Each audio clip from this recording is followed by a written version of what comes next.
저는 이제 이번 진행을 맡은 혁신지원단 과장 송성현입니다. 오늘 포럼은 성남 지역 4개 대학의 혁신지원 사업 성과를 대내적으로 공유하는 자리입니다. 식순은 개회사, 혁신지원 사업 우수 사례 발표, 해외사 순으로 진행하겠습니다. 저희 참석자분들께서 다 와주셨기 때문에 조금 일찍 시작하도록 하겠습니다. 그럼 지금부터 2024학년도 혁신지원사업 성과지역, 성남지역 성과 확산 포럼을 거행하겠습니다. 국민을 내는 생략하도록 하겠습니다. 그럼 먼저 동서울대학교 유창승 부총장님의 개회사가 있겠습니다.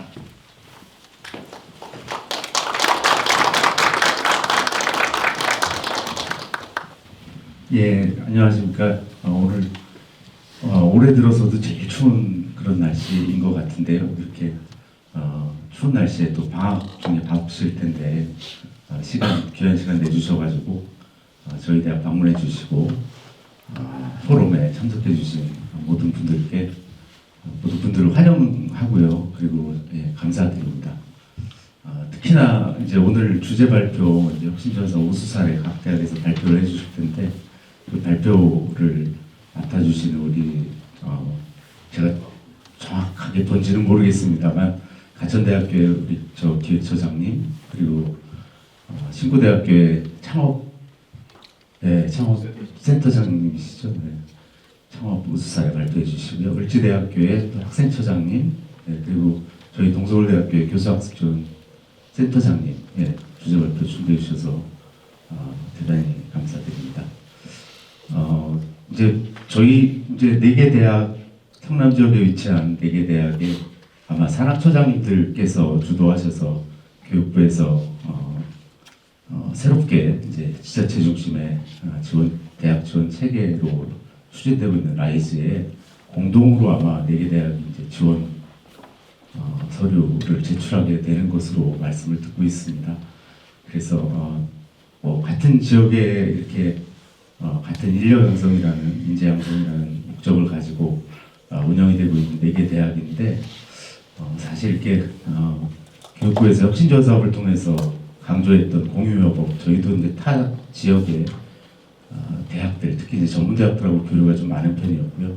신구대학교하고는 너무 감사하게 이제 3년 전에 저희가 하이브 사업 고등직업교육 거점지구 사업 전문대 특화 교육부 지원 사업이었는데 함께 같이 해주셔가지고 성남시하고 3자 컨소시엄을 통해서 이렇게 좋은 관계를 긴밀한 관계를 유지하고 있었습니다만 가천대 더 가까운 거리에 계시는데 그간 조금 소원한 그런 감이 있었던 것 같아서 진작에 좀 이렇게 긴밀한 관계 속에서 같이 협업이 이루어졌다면 더 좋았겠다. 그렇지만 지금이라도 라이즈 체계부터 또 이런 성과 확산 포럼부터 해서 더 많은 이제 자리가 만들어지면서 함께 지역 발전에 공동으로 사기구가 좀 더 큰 힘을 가지고 이바지할 수 있지 않을까 하는 기대를 가져봅니다. 모쪼록 오늘 발표하시는 것 서로 잘 배워서 각 대학이 발전하시는데 기여가 될 수 있는 그런 귀한 시간이 됐으면 좋겠습니다. 다시 한번 오늘 참석해 주신 모든 분들 진심으로 감사 인사드리고요. 2025년 새해 복 많이 받으십시오.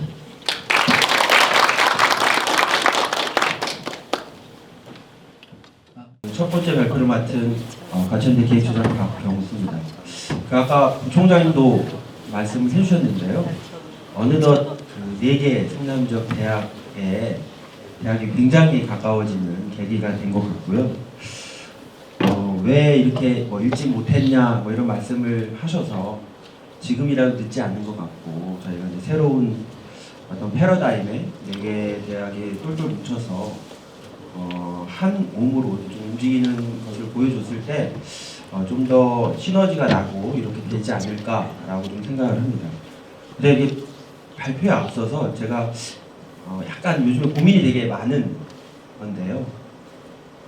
그 조그만 이렇게 멸치대 비슷한 것들이 이렇게 돌고래가 오면 이렇게 똘똘똘 뭉치거든요. 그래서 큰 모양을 이렇게 만듭니다.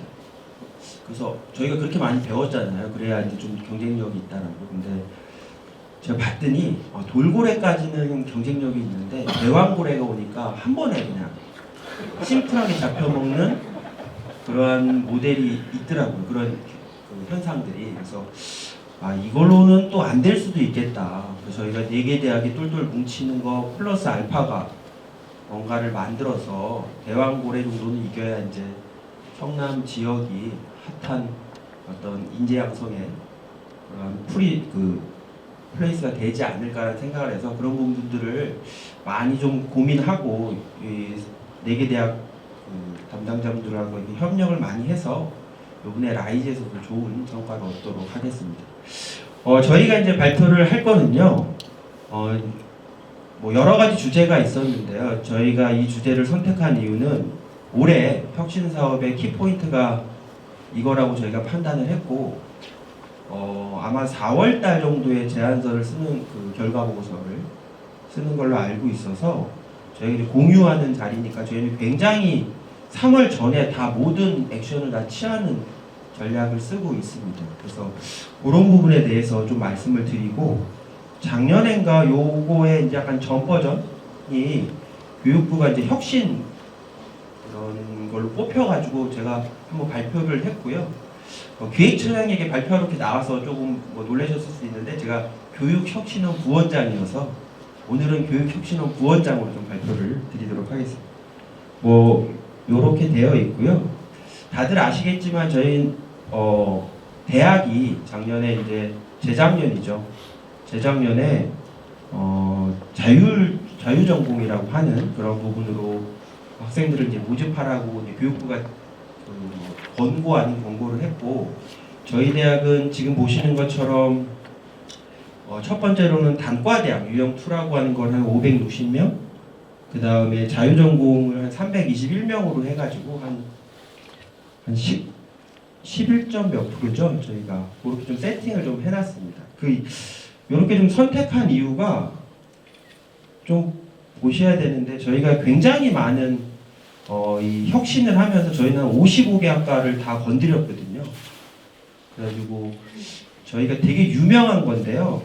이제 학과나 학생의 이제 사인을 받아야 되지 않습니까? 학사 개편을 하면 그 학사 개편을 이렇게 전지로 만들었습니다. 그래서 거기에 한 200명의 사인이 다, 그러니까 학생회장, 학생부회장, 총학생회장, 학과장 뭐 다 들어가게. 그래서 그게 굉장히 저희한테는 되게 힘들었고, 그게 이제 어디 이렇게 액자에 걸어놔야 될 정도의 그런 일들을 좀 벌였는데요. 그렇게 한 게 왜 그랬냐면은 저희가 처음에는 그 자유전공이라고 했던 그 부분을 800명으로 세팅을 했습니다. 그래서 800명이 다른 대학들, 그 다음에 선행 연구 조사를 했을 때 70%가 한 과로 몰렸을 때 인프라가 되느냐? 안 되더라고요. 그래서 저희가 800명으로 했던 버전을 321명까지 이제 줄이는, 그래서 72차례 버전이 있습니다. 엑셀 버전이. 그게 여기 나와 있는 저희가 이 인프라랑 공간, 교수 수 이런 것들을 다 고려했을 때 그렇게 숫자가 나왔다는 거고요. 유형2는 저희가 이제 광역화를 계속 진행을 해왔습니다. 그래서 학과들을 묶고 좀 크게 뽑고, 뭐 다들 기획처장님도 몇 분 계셔서 아시겠지만 학과 중에 이제 좀 경쟁력이 떨어진 학과들을 좀 더 끌어올리는 그런 레버리지 효과를 위해서 그런 것들을 좀 해서 저희는 총 19.8%인데 자유전공은 11.1%로 세팅을 했습니다. 그리고 유형2도 저희가 다른 대학은 요 캡이 없는 대학이 또 있어요. 근데 저희는 딱 교육부가 얘기한 150%의 캡을 줬습니다. 그 이유는 이거를 안 주면 학생들이 공부를 안 할 것 같은, 그 과에서 자기가 좋아하는 전공을 선택하기 위해서 좀 더 공부를 유도하기 위해서 저희가 이제 150%의 캡을 줬고요. 근데 여기서 떨어진다라고 자기가 원하는 과를 못 가는 건 아닙니다. 왜냐하면 저희 학교는 다들 비슷하시겠지만 100% 전과가 보장이 되어 있습니다. 그래서 요거 떨어진 친구들은 한 학기 다음에 자기가 원하는 과로 모두 갈 수가 있습니다. 그럼에도 불구하고 그 한 학기의 어떤 베네핏을 위해서 150%의 캡을 줬고요. 여기 뭐 성적들 이런 게 들어있는데, 여기 보시면 요게 저희의 키입니다. 저희가 지금 요 자료에는 꽤 이쁘지 않은데 스타벅스 다이어리 수준으로 다이어리를 저희가 제작을 했고요. 디자인부터 그 다음에 전공진로 케어센터 관련된 인포메이션들, 그 다음에 자기가 어떤 전공의 컨설팅을 받았는지에 대해서 이제 기록할 수 있게, 그래서 학생 스스로 자기가 좀 전공을 찾아갈 수 있도록 하는 다이어리를 좀 만든 대학은 별로 없을 것 같습니다. 그래서 되게 거금 제작비 13,000원짜리를 저희가 1000부를 지금 찍어서 학생들한테 지금 제공을 하고 있고요. 요번 2월 한 중순 정도 되면 저게 이제 다 나와서 저희는 신입생들한테 기프트 박스를 주거든요. 거기에 이제 후드, 학교 티, 뭐 이런 것들이 포함이 되는데 거기에 이제 포함될 예정이 되어 있습니다. 그 다음에 이제 저희가 한 거는 이 학생들이 뭐 앞에 보신 건 이제 인프라적으로 이렇게 좀 세팅 설계를 한 거고요. 그 다음 이 학생들을 좀 케어를 좀 잘해야겠다라고 해서 작년 요걸 보시면 되는데 2월부터 꽤 집중적으로 저희가 이제 TFT를 운영을 했고 1차 TFT가 끝나고 학생들 의견 받아서 요 2차 TFT는 10월부터 운영이 됐었는데요. 그때는 실질적으로 이제 그 정확한 날짜까지 뽑아서 아까 말씀드린 것처럼 3월 전에 웬만한 액티비티를 다 추진한다 라는 그러한 일들을 좀 했습니다. 그리고 저희는 이 교육부가 매번 이제 무전공 그래서 저희가 TFT에서 나온 건데요. 되게 네거티브하다, 얘는 전공이 없다 뭐 이런 느낌이어서 저희는 내부적으로는 이제 무한전공이라는 전공, 무전공이 아니고 너희는 어느 전공이든 갈 수 있다. 실제로 무한은 아니지만 갈 수 있다라는, 그래서 저희의 네이밍이 일단은 저희의 또 하나의 그런 저희를 좀 보여주는 그런 부분이 좀 될 수 있을 것 같고요.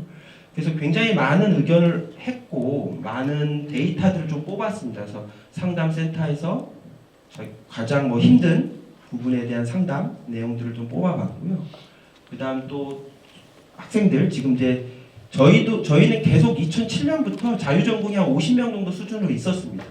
그래서 그 친구들이 이제 신입생이 어떤 고민을 하고 그 다음에 타 학과로 이제 2학년이 3학년으로 갔던 친구들이 어떤 고민을 하는지를 봤는데요. 아마 저희랑 조금 결을 달리할 수도 있는데 아까 그 TFT에서 굉장히 이제 논쟁이 많이 일어났던 게 이런 겁니다.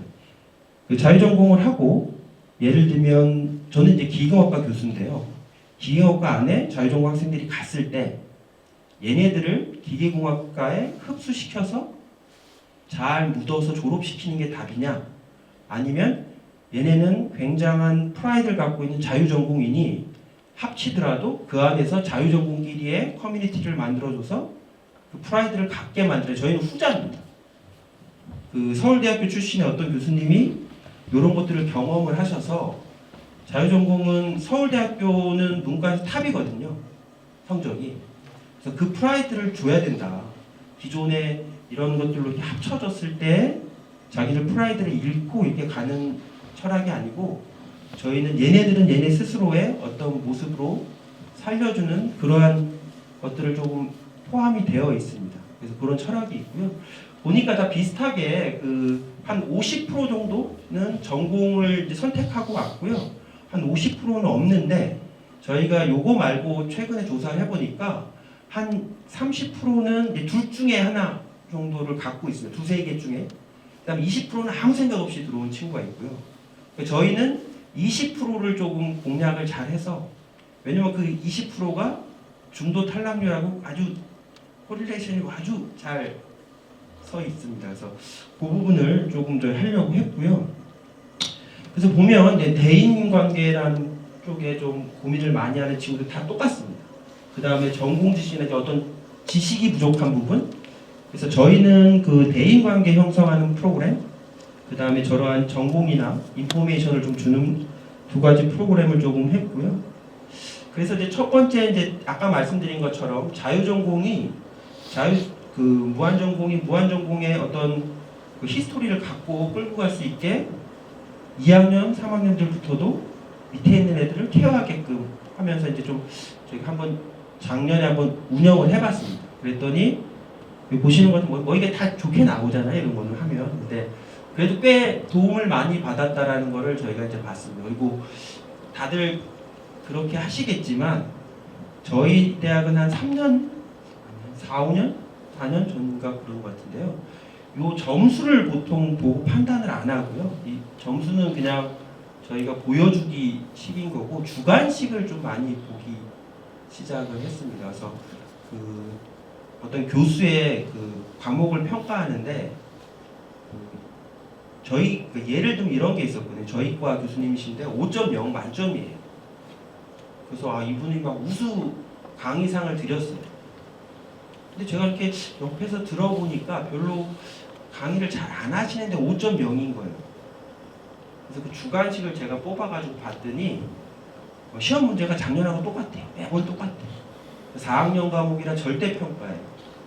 그러니까 다 A 플러스를 주시는 거예요. 그러니까 5.0인데 주관식에는 이런 과목은 없어져야 된다. 뭐 그지 같은 교수 이렇게 다 있습니다. 제가 그 3학년, 그 4학년 학생들을 불러다 놓고 욕을 했어요. 나쁜 놈들이잖아요, 얘가. 이런 거는 1.0을 줘야지 5.0을 주는 것 자체가 너네도 이게 같은 물이다라고 하면서 이제 주관식을 얘도 보시면 이렇게 보이지만 주관식을 봤더니 한 80%는 좋은 얘기고 한 20%는 저희한테 이제 쓴소리가 포함이 돼 있어서 이제 그걸로 조금 업데이트를 진행을 좀 하고 있습니다. 그래서 저희는 12월부터 액션이 좀 취해지고 있고요. 실제로는 요 무한전공에 대해서는 지금 막 액션이 취해지고 있는데 무한전공 같은 경우는 저희는 321명을 수시로 뽑아서 12월 27일인가에 등록 마감을 합니다. 그러니까 그때부터 저희가 액션을 취할 수 있어서 다음엔 나오겠지만 27일 날 1차 수요 조사를 합니다. 너는 어떤 과를 가고 싶은지에 대한 조사를 했고요. 이 친구들의 중도 탈락률이 다들 그렇겠지만 자유전공이 중도 탈락이 높거든요. 그래서 아마 제 판단으로는 올해는 중도 탈락률이 들어가지는 않습니다. 작년에 했기 때문에 올해가 나오지가 않거든요. 그래서 아마도 올해 이제 시작을 하니까 내년에 혁신 사업의 SABCD는 정량적인 중도 탈락률을 딱 보면 결정이 될 거다. 그래서 얘네들은 그 프리가천이라고 해서 그 총장님을 모시고 원처 1월 7일 날 입학식 비슷한 거를 액션을 취했어요, 저희가. 그러면서 아까 말씀드렸던 이제 두 번째 학과들을 소개해주면서 두 번째 수요조사까지 해서 그거를 바탕으로 저희가 좀 액션을 좀 취하고 있다는 말씀 좀 드리겠습니다. 저희 또 특징적인 게 그 케어하는 것 중에 이제 AA 교원이라고 보통 다들 있으시잖아요. 아카데믹 어드바이저라고 하는 게 있는데 여기 조금 저희가 서울대 모형을 이렇게 좀 보고 분석을 했을 때 거기는 뭐 이런 표현 좀 죄송하지만 계약직 선생님들, 비정규직 선생님들을 이렇게 2년 이렇게 뽑아서 이 액션을 취하는 부분들이 많더라고요. 그러다 보니까 이분들이 학과에 이제 컨택을 해서 예를 들면 이분들은 뭐 기형학과가 아니니까 기형학과에 관심 있는 친구들을 기형학과 교수님들한테 이제 연결을 해줘야 되는데 그게 쉽지가 않습니다. 그래서 저희는 요 모든 교수가 정년 교원이고 젊은 교원입니다. 저희가 젊은 교원들에 대해서 이렇게 모임이 있습니다. 시냅스라고 하는 모임이 있는데 매년 1년에 2번씩 만나거든요. 한 팀은 다른 10개의 학과들하고 묶여지는 조가 있습니다. 이분들끼리는 이제 학교를 욕할 수 있는 거죠. 자기들 동기들이고 하니까. 그래서 이분들이 하다 보니까 그 10개 과들이랑 거기 오신 분들은 다 아는 거예요. 그래서 뭐 예를 들면 뭐 박 교수님 그거 좀 해주세요. 그러면 되게 쉽게 연결이 되더라고요. 그래서 이 부분이 다른 대학하고 좀 더 특징적이지 않을까. 그래서 그리고 이분들에 대한 교육도 저희가 하고 이분들이 실질적으로 지금 저희가 20분을 했는데요. 무한전공 321명을 한 15명 정도씩 집중 케어하는 그런 프로그램도 저희가 좀 설계를 했고요. 또 요번에 저희가 한 거는 저기 빨간색으로 보신 진로 전문 컨설턴트라고 해서 이제 전문가들이 있습니다. 진로를 굉장히 비쌉니다. 저분들을 모셔서 1인당 1시간 이상씩의 집중 컨설팅을 해주세요, 그분들이. 그래가지고 그 자유전공 관련 학생들은 저거를 무조건 이수하게끔 저희가 해놨습니다. 저 돈이 1년에 한 5억 이상 들어갑니다. 저희가 이제 집중, 요거뿐만 아니라 이제 다른 학생들도 포함이 돼서 그런데요. 한 3억에서 5억 정도가 굉장히 많이 드는 건데, 엑셀로 작업해서 주시는데 그게 한 3기가 정도 돼요. 굉장히 많은 양의 학생의 가정사부터 뭐 다 들어가 있습니다. 굉장히 디테일하게 돼 있고, 저게 지도교수나 AA 교원들한테 다시 하면서 학생을 지도할 수 있게 세팅되어 있고요. 그 다음에 그 자유전공, 그러니까 무한전공 학생들은 크게 교과목으로 2개의 진로를 탐색할 수 있는 교과목이 있고요. 그거는 하나는 이제 인성 세미나라고 하는 게 1학기에 있고, 2학기에는 전공 탐색 세미나라고 하는 이제 과목이 있습니다. 그래서 그걸 정규 교과목에서 배울 수 있게 해놨고, 모든 단과대학교 55개 단과대학의 1학년 과목의 개론 과목을 무조건 넣도록 작년에 12월에 이제 전체 그 교육과정을 개편을 했습니다. 그래서 학생들이 필요하면 언제든지 자기가 원하는 그 개론 과목들을 들을 수 있게 그렇게 조금 했습니다. 그리고 지금 잘 안 보이시는데 이거 빨강색으로 된 게 그러한 과목들이 좀 포함이 되어 있는 거고요. 그다음 저 그림은 좀 안 예쁜 걸 넣어놨는데 그 다이어리를 이제 저희가 제작을 해서 제가 나오면 하나씩 좀 드리도록 하겠습니다. 그렇게 좀 되어 있고요. 그리고 전체 그 학과들에 작년 4월부터 저희가 좀 진행을 해서 학과 소개 자료를 저희가 다 제작을 했습니다. 그래서 홈페이지에 다 탑재를 해놨고요.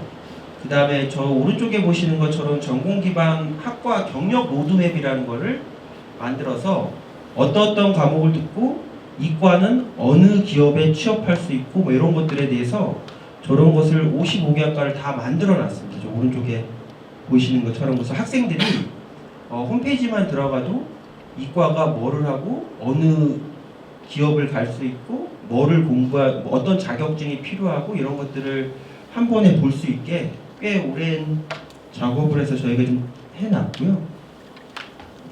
그 다음 아까 이제 그 다이어리나 뭐 이런 것들이 좀 포함이 되어 있다라 좀 말씀을 드리고,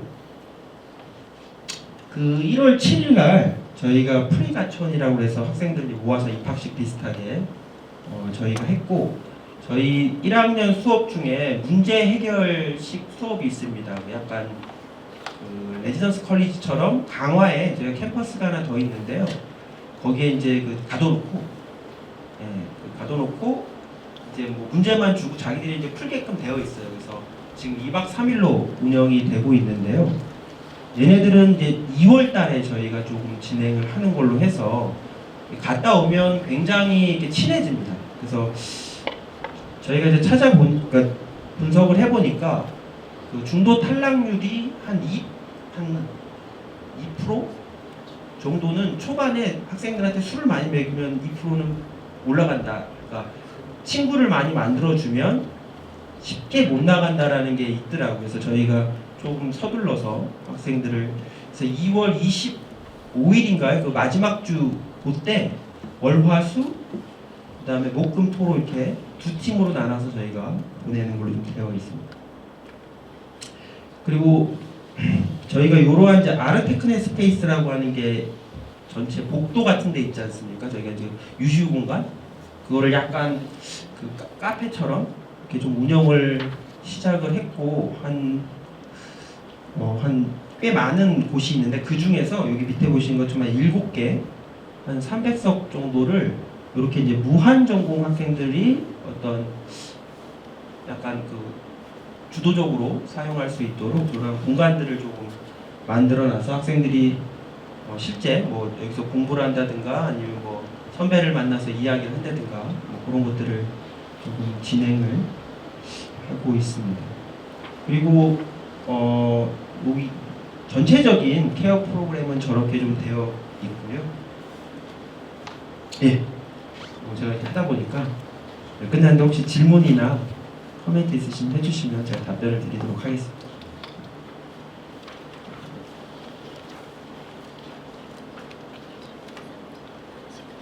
저희 다들 비슷하실 것 같은데 아무튼 3월 말 전에 모든 액션과에서 성과물이 나와야 요번 혁신사업에 제 판단으로는 좋은 점수를 받을 수 있지 않을까. 그래서 뭐 엔트리도 저희는 2월에 보내고 그다음 뭐 프레시 뭐 포텐업인가 상담하는 것도 3월 첫 주에 끝내고요.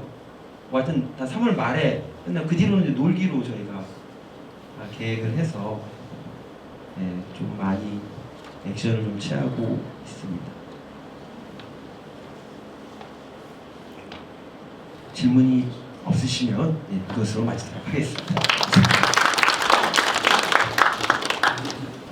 네, 안녕하세요. 동서울대학교 교사센터장을 맡고 있는 박현경이라고 합니다. 만나 뵙게 돼서 대단히 반갑고 설레고 떨리는 자리인데요. 박수 쳐주시려고 하신 분이 계셔서 박수 받고 시작하도록 하겠습니다.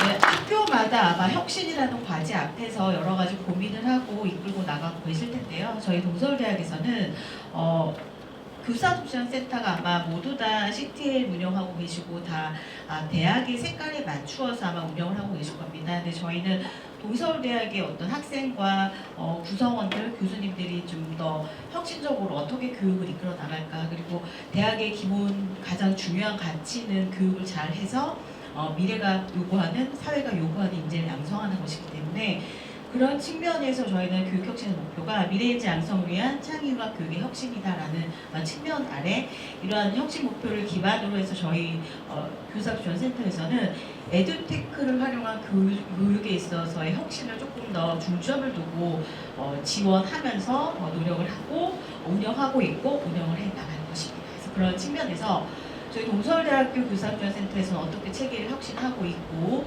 그리고 어떤 운영 성과와 활용 사례, 그리고 우리가 어떠한 지원을 교수자들에게 하고 있는지에 대한 내용과 물리적 환경에 대해서 안내해드리고 마무리하도록 하겠습니다. 저희 동서울대학교 교사학습 지원센터에서 교육 혁신을 하기 위해서 크게 이제 대학의 방향과 흐름에 맞추어서 발맞추어 가야 되기 때문에 저희가 혁신 비전이 에듀테크 기반 교육을 통한 미래 인재 양성입니다. 그래서 이걸 맞추어서 학생의 전공 선택권을 보장하고 AI에 기반을 두면서 학생들의 성과를 조금 더 고도화시켜주는 학생 중심의 교육을 실천할 수 있도록 노력을 하고 있습니다. 그래서 저희는 역량 기반 미래 교육을 실천할 수 있도록 다양한 지원과 노력을 하고 있는데요. 아마 모든 대학의 노력이 같은 방향을 향하고 있을 거라고 믿고 있습니다. 근데 저희는 조금 더 이 비전을 조금 어떻게 수립했냐, 학습자 중심 될 수 있도록, 그리고 그런 것들이 우리 대학의 어떤 기본적인 교육 철학, 교육 방향, 교육 목표와 맞물려서 인성화 기술을 더 겸비한 아름다운 인재, 미래 인재를 양성하기 위해서 노력을 하고 있습니다. 그래서 그런 측면에서 일단은 학생들이 그러한 역량을 갖추어 나가기 위해서 학생을 진단하고 학생이 어떤 상태인지를 알아나가고 그들에 맞추어서 맞춤형 교육을 실천할 수 있도록 하기 위해서 핵심 역량, 학습 역량, 그다음에 기초 직업 능력이라던가 이런 여러 가지 것들을 검사하고 우리가 그것을 가지고 학생들이 조금 더 발전해 나갈 수 있는 교육 지원을 해주기 위해서 학습법 온라인 컨텐츠를 개발해서 이수할 수 있도록 하고 있고, 또 학생만 노력해서 되는 게 아니라 학생을 이끌어나가고 교육을 하는 주인공 중에 학생도 주인공이지만 교수님들도 상당히 중요한 역할을 해주셔야 되죠. 그래서 교수법이라는 것들을 어떻게 우리가 이끌어나가고 함께 같이 발맞춰 가야 하는지를 조금 더 공감할 수 있고 생각을 같이 가면서 마인드셋이 될 수 있도록 하기 위해서 온라인 컨텐츠를 개발해서 이수할 수 있도록 하여서 저희 대학에 150분이 대상자셨는데 147분이 이수하셨습니다. 그래서 온라인이라는 측면에서도 이제 원격 교육에 대한 수업이나 블렌디드 러닝이나 이런 것들도 저희가 진행하고 있고요. 그래서 조금 더 들여다보기 위해서 저희 교사지원센터에서 학습자 중심의 교수법 운영하기 위해서 어떻게 체계를 구축했는지 잠깐 말씀드리도록 하겠습니다. 저희 대학에서는 혁신적 교수법 아마 다 모두들 잘 교육을 하고 계실 겁니다. 근데 저희 대학에서는 우리 동서울대에 맞는 교수법이 어떤 것이 있을까라는 거에 대한 고민에서 출발해서 수요조사를 했습니다. 그랬더니 교수님들이 현재 많이 쓰고 있는 교수법은 강의법인데 좀 더 해보고 싶은 교수법은 PPL이나 이런 것도 좀 좋고 토론 이런 것도 좀 좋은 것 같다라는 그런 의견들을 주셔서 저희가 이제 첫 번째 시도한 혁신적 교수법의 첫 단추는 PBL이었습니다. 그래서 PBL을 기반으로 혁신적 교수법을 운영할 수 있는 교수자를 모집하고 운영하시는 교수님들에게 지원을 해드리고 그러는 과정 안에서 우리가 2022학년도부터 시작해서 2024년 지난 학기까지 운영을 했는데요. 그래서 전체 114개 국과목 180강좌 정도 운영을 하고 하였습니다. 그래서 교수자의 만족도가 사실은 만족도 조사를 해보면 학생보다 높았는데 직전 학기 바로 지난 학기에는 학생 만족도가 교수자의 만족도를 조금 아주 소폭 높게 나타나서 학생들도 만족하는 수업이구나라는 따뜻한 위로를 받고 열심히 해야겠다라는 그런 마음가짐을 갖게 되었습니다. 그래서 이러한 출발 아래 저희가 조금 이제 혁신적 교수법 어떻게 가야 될까, 이 PBL만으로 가능할까라는 고민을 하면서 일단은 조금 더 다양한 교수법들을 적용하면서, 근데 교수법에 대한 다양성이나 이런 것들을 고민하는 이유는 교육의 중심은 학생이 해야 되고 학습자가 능동적인 학습자 역할을 수행해야 되고 그런 것들이 학생이 무대에 설 수 있는 수업의 주 무대는 교수자가 아니라 학생이기 때문에 그들이 주인공이 되는 수업이 되기 위해서 어떻게 해야 될 것인가라는 거에 대한 고민을 통해서 많이들 아마 하고 계실 수 있을 텐데, 플립러닝이라던가 아까 앞에 가천대 교수님 말씀하셨던 어떤 문제를 통해서 해결하는 PBL, 그리고 또 저희가 또 실무 중심, 실무 역량을 갖춘 인재를 양성하는 거에도 이제 초점을 두고 있어서 산업체와 연계한 이러한 수업을 체계적으로 운영하고자 방향을 설정하고 운영하기 위한 노력들을 하고 있습니다. 그래서 일단 저희가 2025학년도부터 이 세 가지 교수법을 다 적용할 수 있는 기회를 교수님들에게 안내해 드리려고 하고 있는데요. 그래서 1단계는 이제 사전학습, 거꾸로학습이라고 하는 플립러닝, 그 다음에 2단계에서는 전공마다 차이가 있겠지만 문제를 해결하는 과정, 그리고 마지막에는 이제 토론을 통해서 그들이 그동안 배운 내용들을 좀 정돈할 수 있는 그러한 시간과 과정을 가질 수 있는 학습법, 교수법을 저희가 적용하여 운영하려고 하고 있습니다. 자, 좀 제 말이 좀 빠른가요?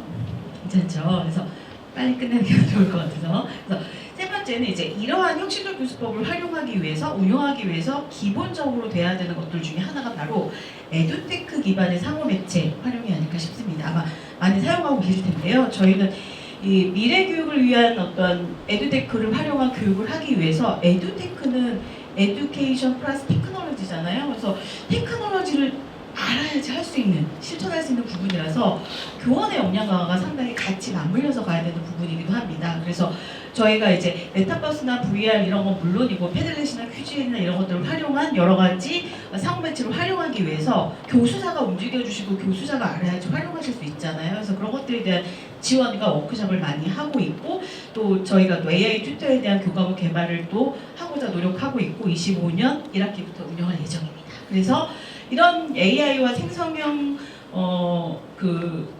인공지능과 관련되어진 것들이 좀 많이 대두되고 활용되어지면서 저희가 이제 이런 교수자 학습자에 대한 가이드라인도 제정해서 배포했고요.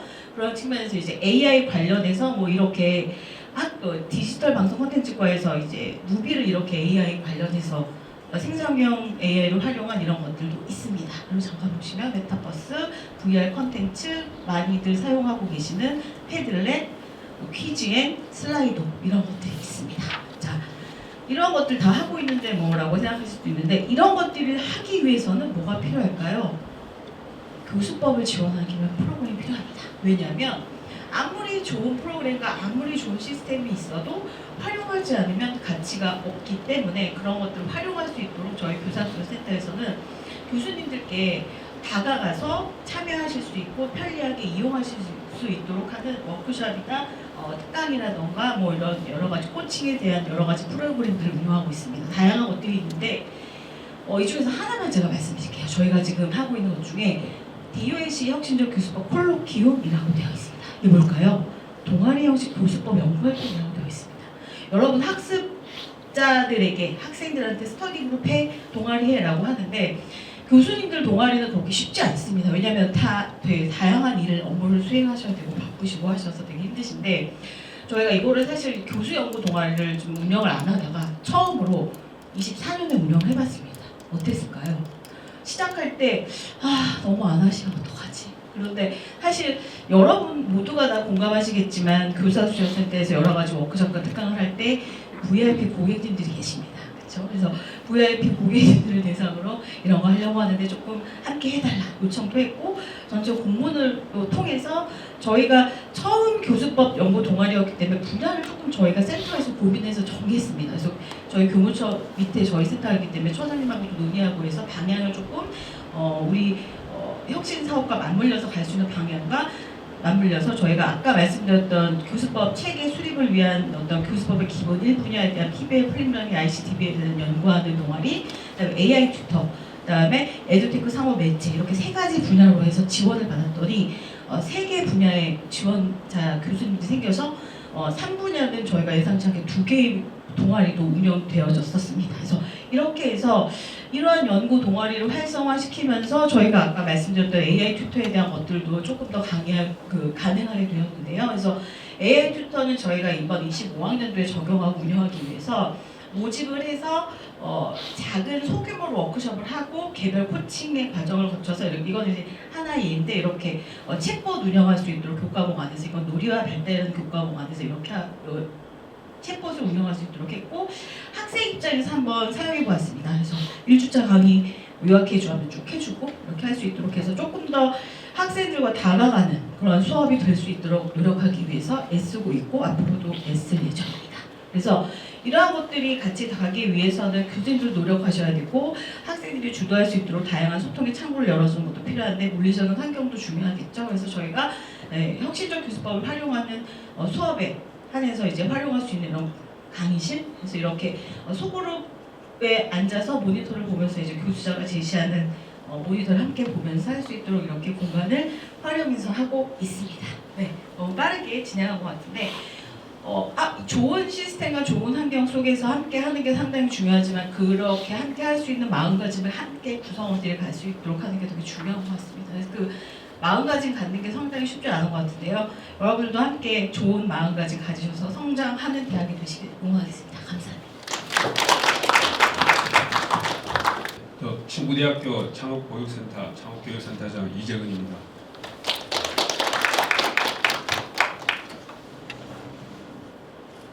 제가 다른 학교 차트를 보니까 저하고 완전히 다른 겁니다.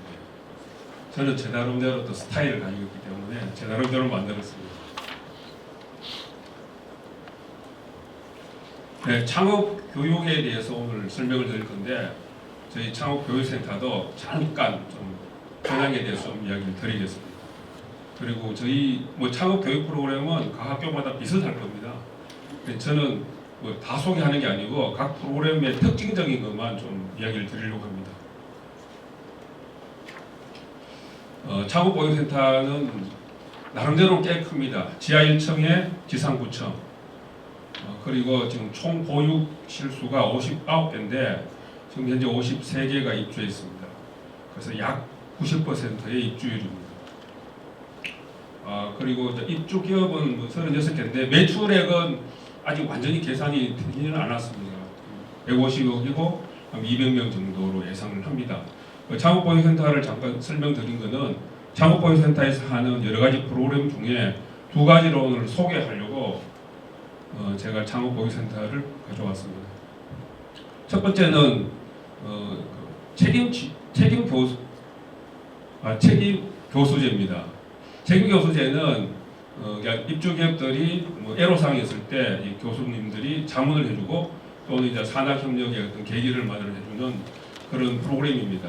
15개 기업의 20분의 교수님들이 자문을 해주셨고 그 중에 한 가지가 바이오 생명과학의 그 교수님께서 양쪽에 이제 2개 기업인데 왼쪽은 작년 23년 7월달에 동작구에서 반려견 공원이라고 개장을 했습니다. 거기에 반려견들을 치료하는 UV하고 오존으로 치료하는 것을 산학협력으로 연구 프로젝트를 했습니다. 아직 거기 설치는 안 됐고요. 제가 여쭤보니까 그 구청장님께서 아직 예산이 좀 부족해가지고 올해는 꼭 설치할 것 같습니다. 그래서 오른쪽은 이제 앞전 필름입니다. 앞전 필름은 압력을 생각하실 수 있고 앞전 필름은 여러분들이 이제 처음 느껴보시는데 센서라고 보시면 되고 소리에 대해서 민감합니다. 그래서 저게 그 스마트 베개입니다. 수면 베개인데 앞전 필름이 들어가 있는 상태에서 코골이나 무호흡 뭐 이런 것들을 체크해서 뭐 앱으로도 알려주고 그다음에 수면 뭐 여러 가지 상태를 수면을 좋게 하기 위한 요새 슬립 태그라고 하더라고요. 그쪽인데 지금 약간의 시제품을 만들어서 굉장히 큰 업체하고 비즈니스 톡을 하고 있는 중입니다. 창업교육은 산학협력 영역 중에 창업지원이라는 영역이 있습니다. 거기에 들어가 있고 여기에 이제 추진 체계로는 창업교육을 활성화해서 창업 사업화 지원을 통해서 창업 인재를 육성하는 것을 체계로 했고 운영 모델은 오늘 소개해드릴 그 창업 교육의 프로그램들을 통해서 창업 교육을 강화하고 궁극적으로 이제 창업 사업화 지원을 통해서 1인 비즈니스 기업을 위한 기반을 만드는 것을 운영 모델로 했습니다. 요거는 저희들이 지금 저희 학교에서 하고 있는 정규 교과하고 비정규 교과를 제가 나름대로 이렇게 엮어봤습니다. 제가 만들려고 만든 게 아니고 실제로 이걸 제가 생각을 하고 1년 전에 그 각종 프로그램들을 좀 묶어봤습니다. 그래서 예를 들면은 창업 강좌와 실습은 창업 동아리 학생들만 할 수 있습니다. 그래서 창업 동아리 학생이나 창업 아이디어 경진대에 가는 학생들은 그 밑에 세미나를 통해서 가는데 표준 사업 계획서 작성 또는 실전 사업 계획서 작성을 통해서 실력을 쌓고 그 다음에 또 교수님과 같이 창업 강좌 실습을 통해서 목적은 시제품을 만드는 게 목적입니다. 이런 게 하나 있고 오른쪽에 보시면은 실전 창업 교육이 있습니다.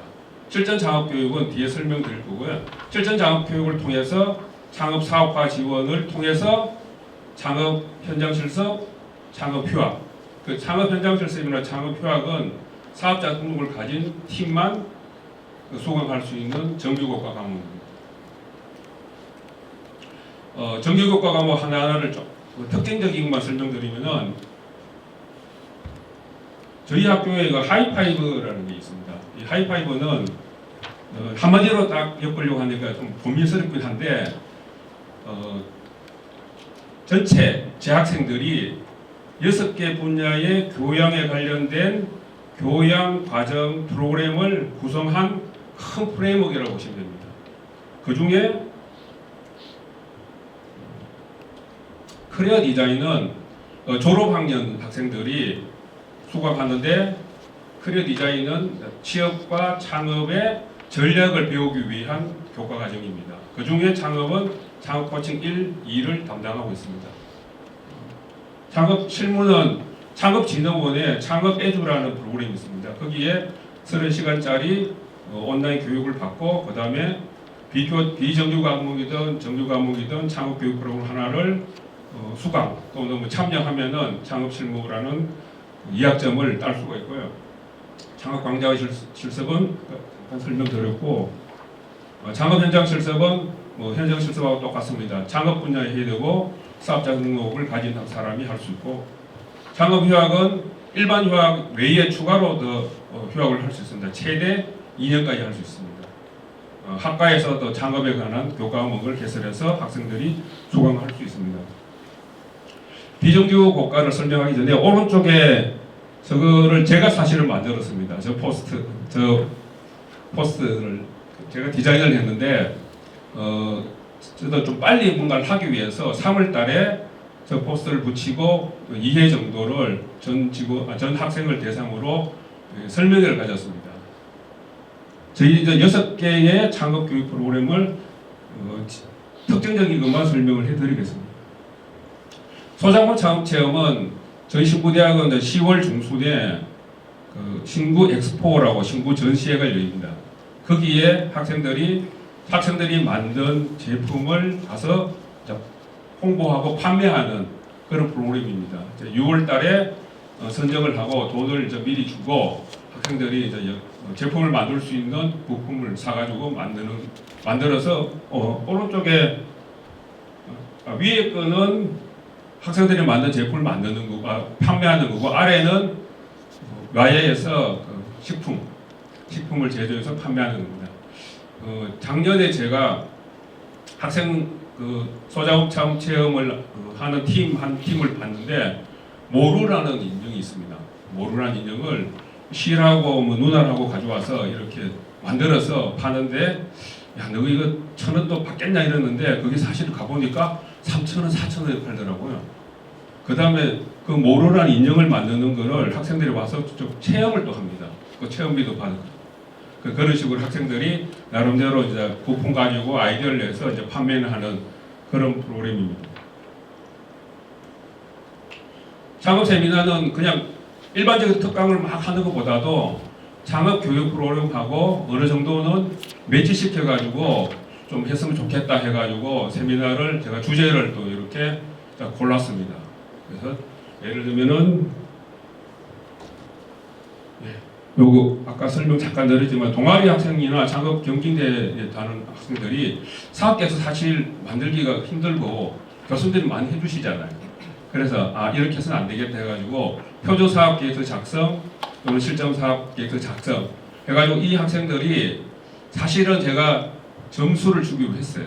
오면은 너희들이 체크를 해가지고 점수를 주겠다고 했거든요. 뒤에 잠깐 설명드리겠지만은 그 약간의 강제성을 좀 띠기도 했습니다. 창업 동아리는 15개 팀이 선정돼서 원래는 그 이전에는 200만 원을 한 팀당 제가 지원을 해줬는데 그렇게 하니까 200만 원을 쓰기 위해서만 동아리 활동을 해서는 큰 효과를 못 봐가지고 일단 기본으로 150만 원을 지급을 하고 나머지 15개니까 50만 원, 750만 원이 있습니다. 그럼 창업 동아리 학생들이 나중에 어떤 일을 했는가에 평가를 해서 그 차액을 가지고 다시 잘하는 동아리한테 주는 걸로 했습니다. 그 평가 항목은 주로 외부에서 많이 활동하는 거에 점수를 많이 주는 쪽으로 평가 항목을 정했고요. 그래서 많이 받는 팀은 350만 원 받고 제가 했던 창업 동아리는 250만 원을 받았습니다. 그래서 평가에 따라서 차도 지급하는 거를 했고 요 밑에 학생들이 뭐 창업 동아리를 했으니까 이제 시제품이 나오면은 저희 이제 신국 엑스포에 전시해서 학생들의 그동안의 노력을 나름대로 좀 보상을 받는 돈으로 보상받는 게 아니고 전시를 했고요. 마지막에 있는 게 우리 이동훈 처장님께서 3년 전에 저한테 알려주셔가지고 진행했는 건데 학생 창업 유망 팀 300 원래는 300인데 300 플러스로 되어 있습니다. 이게 교육부가 주최하고 한국 청년 기업가 정신 재단에서 주관하는 프로그램입니다. 전국적인 프로그램으로 초등학교, 중학교, 고등학교, 전문대, 대학교, 대학원 다 포함하는 겁니다. 전국적인 창업 경진대로 보시면 됩니다. 여기에 창업 동아리의 팀들은 무조건 사업계획서를 제출하는 걸 필수로 했습니다. 필수를 해가지고 나름대로 좀 성과를 얻었다는 것은 여기에 들어가서 이제 제일 처음에 사업계획서를 제출해가 통과를 하고 통과된 팀만 향해서 또 그쪽에서 컨설팅을 해줍니다. 그러니까 여름 동안 컨설팅을 받고 그 팀이 다시 저희들 크라우드 펀딩 하는 것처럼 그 사업계획서를 올리면은 전국에 있는 사람들이 거기에 투자를 하는 겁니다. 그래서 점수가 나오고요. 그러니까 그 점수를 다 합쳐가지고 최종적으로 선정을 하게 됩니다. 그 선정을 하면은 이것처럼 인정서를 받게 됐습니다. 그래서 22년도에는 2개 팀이 인정서를 했고 그 중에 1개 팀이 요거를 인정서를 받고 난 팀들이 다시 또 나름대로 또 데모데이 또 페스티벌 이게 11월 초에 일어납니다. 여기에 가서 전국 대회죠. 전국 그 창업 아이디어 경진대회 가서 22년도에 4등을 냈습니다. 저희 학교에서. 그리고 그 당시 전문대회는 저희 학교가 유일했습니다. 그 최종 선발전 나갈 때까지. 근데 그 다음에는 좀 부족했고요. 작년에 11개 팀이 인정을 받게 됐습니다. 인정받으면은 이렇게 교육부 장관 이름으로 인정을 받습니다. 학생들이. 그래서 외부 창업 동아리를 제가 외부 활동을 많이 강조를 했는데 나름대로 성과는 이번에 이제 경기 동부 지역에 8개 전문대학이 연합에서 한 창업 아이디어 경진대회에서 대상하고 우수상을 받았습니다. 그 다음에 수도권, 강원권 ESG 창업 아이디어 경진대회 가서 은상을 수상했습니다. 나름대로 좀 학생들이 좀 제가 좀 학생들하고 많이 이야기를 하면서 외국을 조금 많이 나가라고 하니까 나름대로 좀 올해는 좀 작년에는 성과가 좀 있었습니다. 실전 창업 교육은 그동안에 네이버 스토어를 뭐 교육을 시키고 부터 캠프도 했는데 그거를 통해서 사업화, 창업 사업화 그러니까 저 사업자 등록 내는 게 미미했습니다. 그래서 실전 창업 교육이라는 이름 하에 실제로 학생들이 쇼핑몰에 가서 이 쇼핑몰은 이거를 강의해 주시는 분의 시스템입니다. 거기 가서 그거를 배우고 그 다음에 학생들의 사업자 등록이 없기 때문에 중간에 사업자 등록 낸 학생도 있습니다. 없기 때문에 그쪽에 아이디를 빌려서 실제로 학생들이 중간에 자기들이 받는 거를 판매했습니다. 그 다음에 이 시스템 자체가 오픈마켓, 그리고 쿠팡이나 G마켓하고 연결되어 있습니다. 그쪽도 연결되어 있고, 그러니까 실제로 학생들이 쇼핑몰을 통해서 뭔가 물건을 하나 팔아보는 거를 실전 창업 교육을 했습니다. 그래서 이번에는 쇼핑몰 창업하기라는 주제를 했고, 창업이 꼭 쇼핑몰 뭐 하는 게 아니고 다른 방식, 뭐 다른 분야 아직 제가 아이디어는 없는데 그쪽으로 좀 생각해봐야 될 게 있을 것 같습니다. 이거를 통해서 학생들이 3개 팀이 사업자 등록을 내서 사업화 지원금을 받게 됐습니다.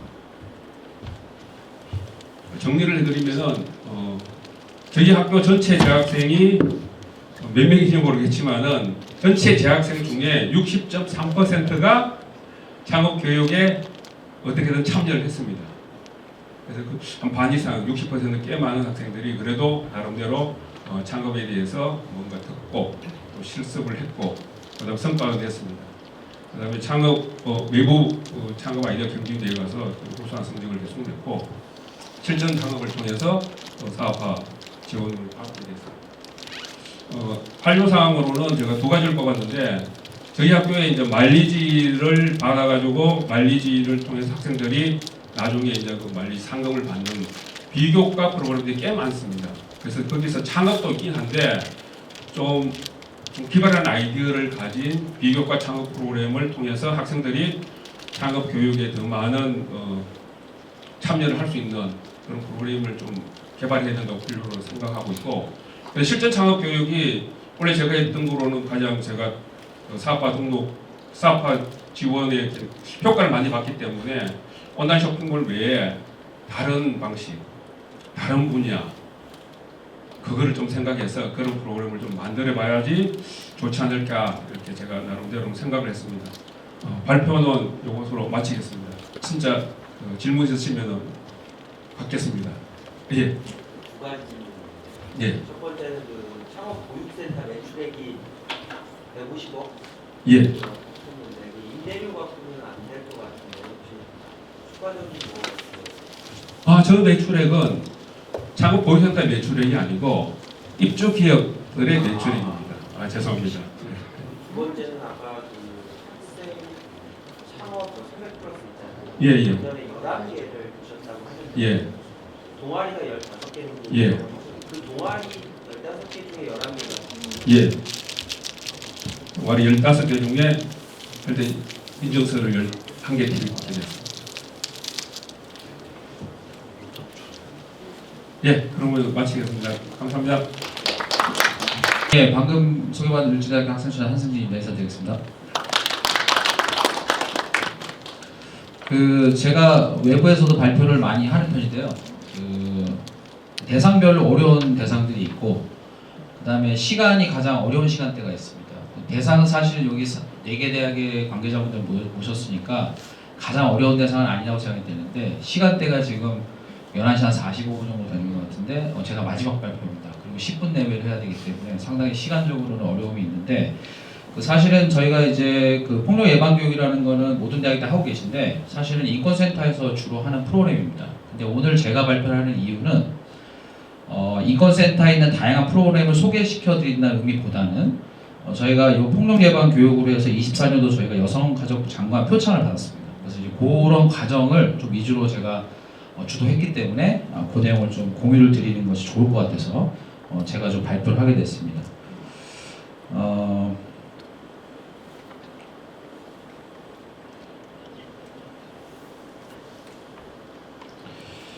뭐 인권센터는 여러분 아시다시피 이렇게 조직이 되어 있습니다. 이거 다 동일하기 때문에 넘어가고요. 저희 추진 배경은 뭐 그렇고요. 저희가 그 24년도 9월경인가 그 여성가족부 공문을 받았습니다. 그래서 폭력 예방 교육이 그 여성가족부 여성인권의 날이 뭐 11월 며칠에 있는데 그 관련돼서 각 기관별로 이렇게 뭐 우수 사례가 있으면 제출을 하라고. 그래서 이제 꼭 대학만은 아니었고 뭐 여러 가지 기관에서 뭐 법무부도 있을 것 같고 뭐 다른 상담센터도 있고 여러 가지 기관이 있는데 저희가 인권센터 센터장님하고 직원분하고 제가 회의를 하면서 이번에 이걸 한번 내보면 좋겠다라고 얘기를 했더니 상당히 반색을 하시더라고요. 그러니까 거부감을 가지시더라고요. 한 번도 그런 적이 없답니다. 대학에 이런 걸 낸 적이. 그래서 제가 오후에 다시 회의를 하자고 해서 제가 설득을 어떻게 했냐면은 이건 하루 이틀이면 만들 수 있을 것 같다. 그러니까 네이밍은 내가 할 테니 기존에 있던 것만 잘 정리해 다오.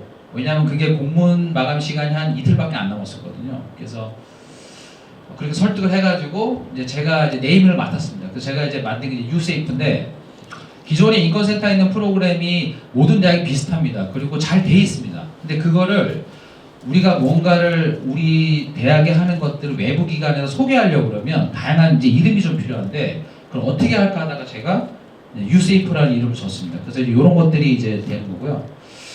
그래서 각각의 좀 설명을 드리면 유 같은 경우는 여러 가지 중의적인 의미가 있습니다. 지금 보시는 것처럼 그 대학의 유라는 의미가 있고요. 그 다음에 너라고 하는 이렇게 유라는 의미도 있고, 그 다음에 약간 보편적인 교육이라는 유가 있고, 그래서 이렇게 I는 약간 이기적인 것 같은데 유 그러니까 뭐 인권센터에서 하는 모든 교육이 너를 위한 거다 이런 의미로 제가 유를 달았고, 그 다음에 이제 세이프라는 의미는 제가 그 이름을 짓다 보니까 한 3글자, 4글자, 5글자 정도 안에서 끝나야 되는데 뭐가 있을까 하고 엄청 검색을 했습니다. 그 점심시간에. 그래서 폭력 예방 교육 우수 사례니까 세이프라는 게 어떨까 해가지고 이제 기존에 있는 인권센터 프로그램을 여기다 이제 맞추기 시작했습니다. 그래서 이 맞추는 작업은 사실 인권센터 센터장님하고 직원들이 저랑 같이 도움을 줬었는데, 첫 번째는 이제 저희 대학이 특별한 학과들이 되게 많이 있습니다. 그래서 지금 보면 뭐 유아교육과가 뭐 성인지 감수성 교육을 무조건 들어야 된다든지, 아니면 저희가 이제 간호학과 같은 경우는 사실 총장님께서도 이게 병원 현장에 나가는 그런 인력이 돼야 되기 때문에 그분들은 그 학생은 사실은 졸업해서 취업을 하면은 더 인성교육이 필요하다. 그러니까 조금 더 특수한 인성교육이 있지 않을까라는 의미로 많이 말씀하셔가지고 아마 그런 것들이 여기 담아줄 수 있을 것 같고요. 그 다음에 이제 A라는 경우는 저희가 이제 저희 대학은 유학생은 많지 않지만 이게 저희가 소수 집단하는 거는 꼭 유학생만이 아니라 뭐 장애인 학생이 될 수도 있고요. 근데 저희가 작년 같은 경우 저희가 편입생 좀 많이 생각을 했고요. 그 다음에 어찌 보면 이제 그게 부적응자도 사실 요 소수 집단 학생의 적응을 도울 수 있기 때문에 저희가 어댑테이션이라고 하는 적응의 의미로서의 그 폭력 예방 교육이나 인권센터 프로그램 여기다 이제 매칭을 시켰고요. 그 다음에 이제 포커싱은 사실 제가 이제 학생소장 지금 3년 차인데 제가 생각해 보니까 취창업 지원센터나 이런 곳들은 약간 미래지향적입니다. 내가 앞으로 뭐 할 것이 희망적이잖아요. 근데 인권센터는 내가 조금 문제가 있거나 조금 이렇게 미래지향적이라기보다는 과거의 어떤 문제라든지 현재 문제 있는 친구들이 많이 오기 때문에 과거에 있던 문제를 어떻게 치유할까 이런 게 비중이 많습니다. 그래서 사실은 뭐 상담실이나 인권센터 찾아오는 학생들한테는 지원할 수가 있는데 그냥 일반적인 학생들의 포커스된 일반적인 프로그램이 좀 필요할 것 같다. 그래서 제가 조금 포커스 준 게 대학의 리더들, 그러니까 예를 들어서 대학에 제가 봤을 때 10명의 학교를 다니면 한 5명은 그냥 평범 학생인 것 같고 한 3명은 별로 학교 안 나온 학생인 것 같고 한두 명이 10명 중에 학교에 정말 열심히 한 리더들인데 그 리더들에게 어떤 교육을 인권센터에서 해주는 게 되게 중요할 것 같다라고 해서 사실은 저희가 리더십 캠프의 그 총학 임원 또 학연 임원들 대상으로 프로그램도 진행했고요. 그 학생들만 대상으로 한 인권센터 프로그램도 저희가 만들었습니다. 그러다 보니까 그 학생들이 사실은 학교에 정말 충성심도 있는 친구들이 교육을 받다 보니까 그 학생이 다른 학생들한테 전파하는 것도 상당히 의미가 있었고요. 또 한 가지 사례를 말씀드리면은 저희가 매년 이제 일반적으로 무슨 서포터 이런 걸 많이 합니다. 그래서 이번에는 상담 서포터를 어떻게 받았냐면은 자기가 상담에 관심 있어하는 학생을 먼저 받아가지고 그 학생을 예비 상담 교육을 저희가 지원해줬습니다. 그래서 한 3회에서 5회차를 실제 상담할 수 있는 기술을 알려줬어요. 그리고 학기 말에 또래 상담 그래가지고 자기가 자기 친구나 자기 뭐 지인 중에 좀 어려움 있는 학생을 해서 이 친구 또래 상담을 3회에서 5기를 했습니다. 그래서 실제로 상담 서포터즈에 대한 만족도는 실제 그 또래 상담원뿐만 아니라 실제 그 또래 상담을 받았던 학생들의 만족도가 더 큰 걸 알 수 있어서 이렇게 좀 포커싱된 대상 맞춤 프로그램을 진행했습니다. 그래서 요거 말씀드리는 거고요. 그 다음에 이 같은 경우는 아마 많이 하시겠지만 저희가 이제 뭐 그 대학생 폭력 예방 교육이라든지 그 원래 해야 되는 그 퍼센테이지가 있지 않습니까? 이제 그런 것들을 말씀을 드리는 건데 많은 대학에서 하고 계시겠지만 필수 교과나 교양 필수 교과목을 좀 연계시켜서 저희가 진행을 했고요. 그 다음에 또 축제라든지 아니면 저희 같은 경우는 야외 활동, 그러니까 학생처에서 야외 활동, 즉 야외 MT를 가거나 OT를 가거나 할 때는 저희가 꼭 필수로 받아야 하는 서류들이 있습니다. 그 서류 안에 이 폭력 예방 교육을 다 집어넣어가지고 저희가 그 이수하는데 별 문제가 없도록 그렇게 좀 진행했습니다. 그래가지고 저희가 혁신사업 그 2주기 3개년 동안에 제가 데이터를 뽑아봤는데 뭐 꼭 저희가 이런 걸 열심히 해서 이런 실적이 냈다기보다는 어쨌든 전반적으로 우상향적인 그것을 보이고 있는 것을 바탕으로 앞으로 저희가 이렇게 좀 진행을 하겠다는 말씀드리고요. 그래서 이제 뭐 다양한 이런 성과들이 나타나는 거 말씀드리고요. 그래서 저희가 이제 아까 말씀드린 것처럼 제가 이틀 만에 잘 이제 만들어가지고 제출하면서 제가 무슨 얘기를 했냐면 난 될 것 같다. 그때 인권센터 직원분들이 막 비웃더라고요 저를. 난 무조건 될 것 같은데 근데 아니나 다를까 한 2달 만에 공문이 왔는데 저희가 선정이 됐다는 겁니다. 그래서 뭐 한 20여 개 기관이 받았는데 대학은 한 4개 기관 정도 받았어요. 그래서 내가 뭐라고 그랬냐, 내가 받는다고 했지 뭐 이렇게 하면서 그때부터는 이제 제 말을 듣기 시작해서 아예 바꿨습니다. 그래서 인권센터의 모든 프로그램을 그냥 유세이프로 다 정리했습니다. 그래서 25학년부터는 저희가 이제 디자인을 만들었거든요. 밑에 보시면 저 디자인인데 저것도 이제 저희가 만든 겁니다. 그래서 저희가 유세이프라고 하는 이름으로 인권센터에 나가는 모든 학생 프로그램은 이렇게 좀 정리를 하고자 합니다. 그래서 제가 그냥 여기서 들으면서 한번 생각한 건데 내년에 내면 저희가 또 된다는 보장이 없지 않습니까? 그래서 저는 한 개 대학으로 같이 묶어가지고 공동으로 내면 좋을 것 같습니다. 그러면 아마 무조건 될 것 같거든요. 그래서 관심 있으신 3개 대학 중에 누가 계시면 저한테 연락하시든지 아니면 인권센터장님 지금 외국 출장 중이라 제가 인권센터장한테 넘기도록 하겠습니다. 그래서 같이 공동으로 내면 저는 무조건 될 것 같은데 그래서 저희가 뭐 제가 짧은 시간에 말씀드렸지만 그러니까 인권센터, 그러니까 학생들이 어려워서 찾아오는 곳은 더 좀 포근하고 조금 학생들이 다가갈 수 있게 만드는 게 정말 중요한 것 같습니다. 취업 창업센터 같은 경우는 자기가 제 발로 막 찾아오는 경우가 많은데 사실 이렇게 좀 고민이 많지만 못 찾아오는 학생들도 많거든요. 그래서 그런 부분에서 좀 블링블링하게 좀 만들어봤는데 앞으로 우리 4개 대학에서 꼭 인권센터 프로그램 아니더라도 그리고 공동으로 해서 할 수 있는 프로그램이 있으면 저희 학생처 차원에서도 저도 많이 노력을 하겠습니다. 그래서 오늘 짧은 시간에 제가 발표를 마치도록 하겠습니다. 예, 감사합니다.